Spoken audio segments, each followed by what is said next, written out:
Welcome to Analyst IAS. So, in editorial of the day series, today we are going to discuss the article Unending Tragedy. This article is given on the editorial page of the Hindu newspaper, and relevancy of this article is with GS paper 2. So, before starting the discussion, I want to inform you that Polity Foundation course for 2023 and Ethics Advanced and Basics course is about to start in our institute by Nitin Shivare sir. For more details, you can call on given numbers. So in this article we are going to discuss about arms lobby. So now let's start the discussion. तो इस article में बहुत important issue discuss किया गया है जो ये आजकल यूएस में गन से फायरिंग हो रही है स्कूल्स में, उससे रिलेटेड। एक्चुअली यूएस में एक लॉबी काम करती है जिसे आर्म्स लॉबी कहा जाता है, और वर्ल्ड के अंदर जितनी भी उथल पुथल चल रही है मैक्सिमम केसेस में उसके पीछे रीज़न आर्म्स लॉबी को ही बताया जाता है। तो जानते हैं कि आर्म्स लॉबी क्या है।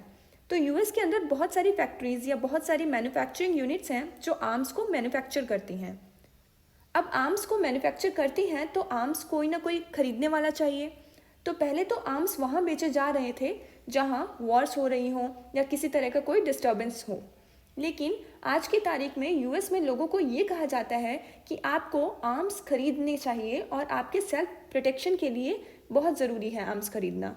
और ये एक तरह से वहाँ पर गन कल्चर बन गया है कि हर घर के अंदर हर जगह पर वहाँ गन होने लगी है। इवन आपने कैपिटोल वाला इंसिडेंट्स देखा होगा जहाँ नॉर्मल घरों से लोग गन लेकर निकल रहे थे। तो इस चीज़ के नेगेटिव कॉन्सिक्वेंसेस हो रहे हैं कि पिछले काफ़ी समय से यूएस में गन फायरिंग के बहुत सारे इंसिडेंट्स हो रहे हैं, मास किलिंग बहुत ज़्यादा हो रही है।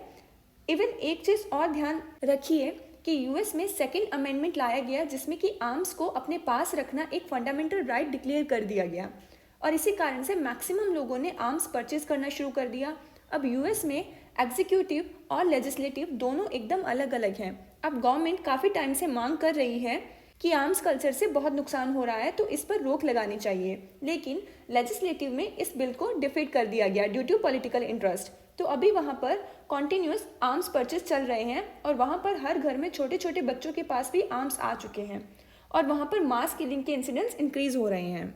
तो अब समय आ गया है कि इसे रोकना पड़ेगा, वरना आने वाले टाइम में बहुत बड़ा डिजास्टर हो सकता है।